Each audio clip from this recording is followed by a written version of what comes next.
is Inside College Football on CBS 42, Alabama's sports leader. And guys, again, that we always talk about the difference in the SEC and the Big 12 and the others is line play, specifically defensive line play.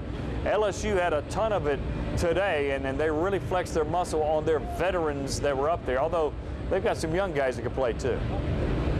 Yeah, you know, you look around the country and everyone's on a record pace offensively, nationally, except for the three top teams in the country, LSU, Alabama, and Oklahoma, and they're winning old school with defense. And that's what wins games, when you go out there and you can put on a performance like the LSU defensive line did against Auburn and sacking Clint Mosley so many times throughout this game. That's what's going to happen. You're going to end up winning football games in an impressive fashion just like this. You know, you and I were talking before the game, one of the craziest stats we heard that if LSU won today, they'd be 8-0 for the first time since 1973. That's an amazing stat. When you look at this stadium and these fans and the way that they can bring talent to this LSU team, we saw a lot of those guys on the field, guys that hadn't played this year, stepping up in an SEC home game like this, making plays like that.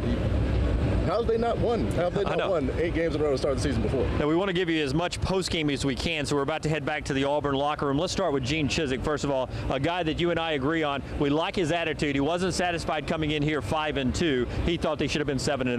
Definitely, and definitely not satisfied with this game. He says that the Auburn people deserve more than their performance today. Let's take a listen to some more things that Coach Chizik had to say in this post-game. We're not good enough for negative things to happen to us and consistently overcome it. So we had 3 critical penalties on drives where we were going to get those guys behind the change or at least be in a favorable position. The emotions after a loss in the Southeastern Conference. We were with Auburn when they played at the other Death Valley up at Clemson this year, and that was their first loss, ending the nation's longest win streak. Different locker room after this loss here against #1 LSU. This was a team win. This was a team win. I mean, this was a great team win, including everybody in the organization, including our fans and the atmosphere that they created out there, and they affected the game and helped their defense tremendously. All right? Thank you. Players will be in.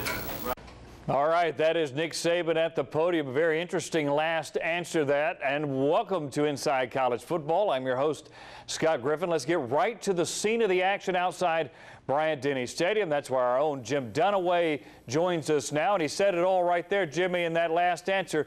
You know, Tyler Wilson had a great completion percentage, but there was a reason for that. He could not throw downfield. I was sitting in the press box with the guys from Fayetteville and asking them, boy, have they thrown deep at all today? I thought they would throw the ball deep more. They didn't have time to do that, so they pressured them. And we'll start where Coach Saban left off, with Kirby Smart and the defensive calls and what the defensive backs were able to do today. Watch Dre Kirkpatrick. You know, before this season, Dre had the reputation of, well, not wanting to get physical. That has changed this year, and Dre Kirkpatrick lowered the hammer twice today. And then the DBs as a whole played tremendous.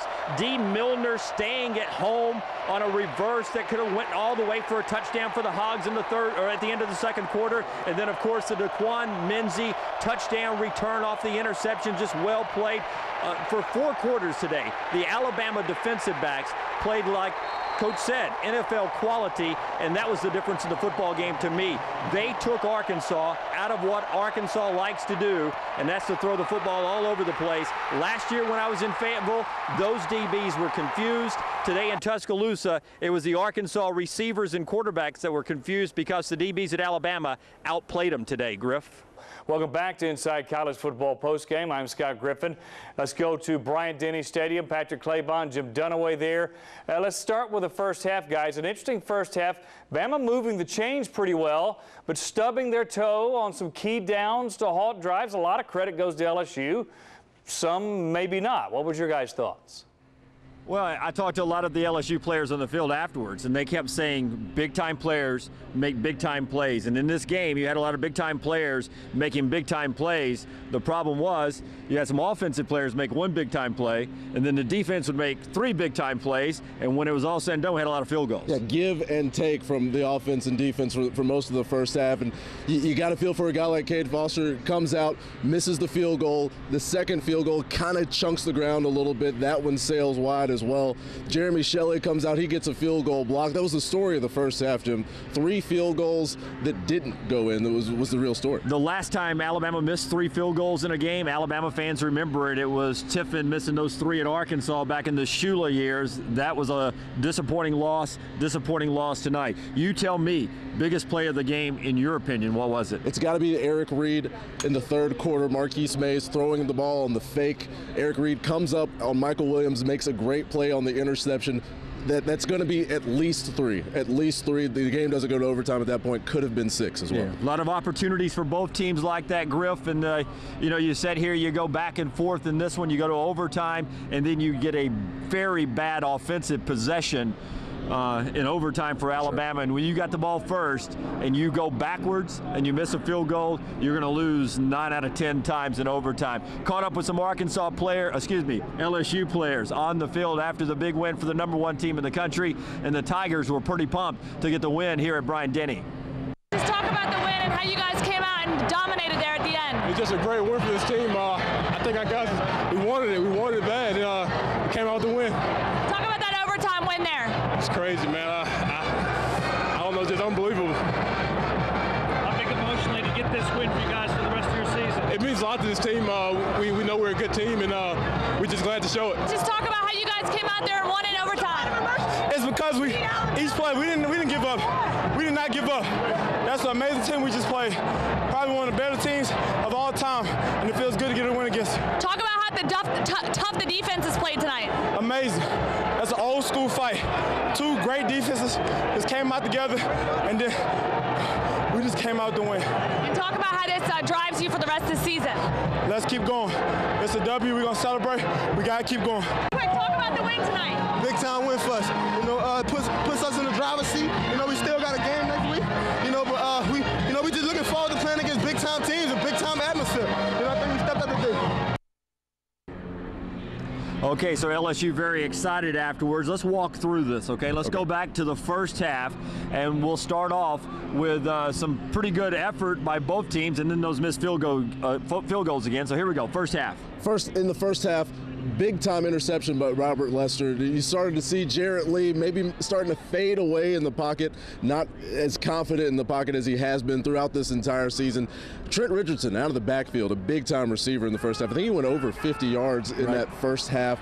Coming out of the backfield for A.J. McCarron, a big-time weapon there, but like we said earlier, just the offense would sputter once it got around the 20, 30-yard line, and the field goals just didn't go in. Every Alabama fan sitting at the house right now, if I'd have told you hold LSU to 234 yards of total offense, 86 yards passing with Reuben Randall and company, you would think you win the football game tonight, right? You have to figure you win the ball game. 86 yards passing between the 2 quarterbacks. Jarrett Lee, maybe a non-factor in this game. Jordan Jefferson comes in, but the offense wasn't there. The offense just wasn't there for Alabama when they needed it to be. And we heard Coach Saban say that when they had the chance to make plays to win this football game, it just wasn't there. I think as we get ready to look at the overtime highlights, I think the big question that will be asked in newspapers and websites and television shows from the rest of this evening and all through tomorrow is a 9-6 game well played when it's 2 really good defenses. Was that entertaining football? And do people in New York and L.A. sit there today and think these are the best 2 teams in the country? Because I know you and I think they are. For sure. Does the rest of the country going to look at a 9-6 game and still think these are the best 2 teams in the country? I think we should probably remove credentials for anyone who watches this football game tonight and comes out saying those aren't 2 of the best teams in the country. Right. It was clear and evident that a lot of teams wouldn't be able to be on this field tonight with the performance that both defenses put up, making key plays in this game. I don't see how you could watch this and say that wasn't a good football. Now, I'm not a rematch guy. I don't think rematches in national championship games usually need to happen. We'll see how the rest of the season plays out and how LSU takes care of their business in Oklahoma State. In overtime here, we talked about this. Alabama going backwards in the first possession. That's never a good sign. The protection was breaking down. Well, towards the end of the fourth quarter, it seemed like it was the 2-minute Trent offense. A lot of Trent Richardson. LSU too good on defense to continue to pound Trent. That way he was making progress. Stopped for a loss, and then A.J. narrowly misses him on that corner out against the cover 2. And the Michael Ford run, was the backbreaker. They finally got on the edge. They did, and they were getting close to the edge on the option for most of the second half.